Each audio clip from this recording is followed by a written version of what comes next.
Чего надо в большем шага? Выбирание.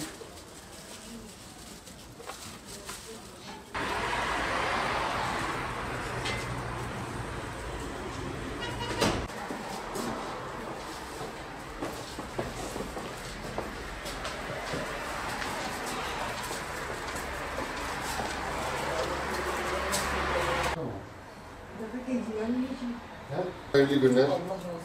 Umut Kervanı'ndan geliyoruz. Kızım kırmızı et yardımınızı getirdik. Allah kabul etsin amcacığım.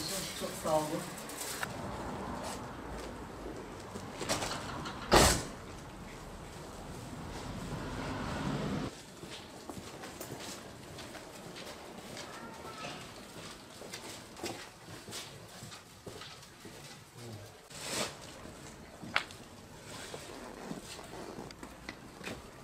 Selamünaleyküm abla.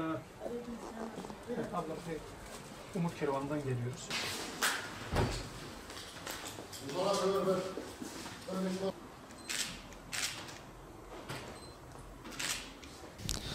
Öncelikle Rabbimize hamd ediyoruz. Fakirlerin, yoksulların, yetimlerin ihtiyaçlarını giderme noktasında bizleri istihdam ettiği için, bu işleri bize gördürdüğü için Rabbimize hamd ediyoruz. Bu anlamda bu yetimlere, fakirlere, yoksullara yardım elini uzatmamıza vesile olan hayırseverlerimizden Allah razı olsun. Batman Umut Kervanı olarak yılın 12 ayı yetim, muhtaç ve ihtiyaç sahiplerinin yardımlarına ulaşma noktasında, kendilerine yüreklerine dokunma noktasında faaliyetlerimiz kesintisiz bir şekilde devam etmektedir.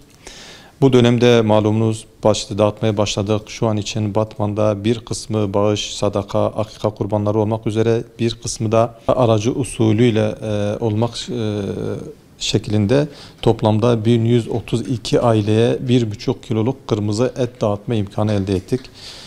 Bu yönde bize katkı sunan, bize kurbanlarıyla, sadakalarıyla, akika kurbanlarıyla bizlere katkı sunan hayırseverlerimizden Allah razı olsun. Ekonomik krizin fakirleri, yoksulları daha da sıktığı bir dönemde 1,5 kiloluk kırmızı et boyutuyla dahi olsa evlerine kapılarını çalma imkanı, gönüllerini alma boyutunda bir faaliyet yürüttük. Allah hayırseverlerimizden razı olsun.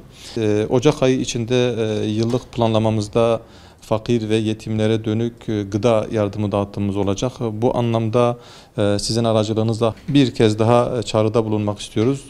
Çünkü yetimlerin, muhtaçların ihtiyaçlarını giderme noktasında bir gıda kolisiyle dahi olsa yüreklerini almak istiyoruz, yüreklerini okşamak istiyoruz. Allah şimdiden hayırseverlerimizden razı olsun.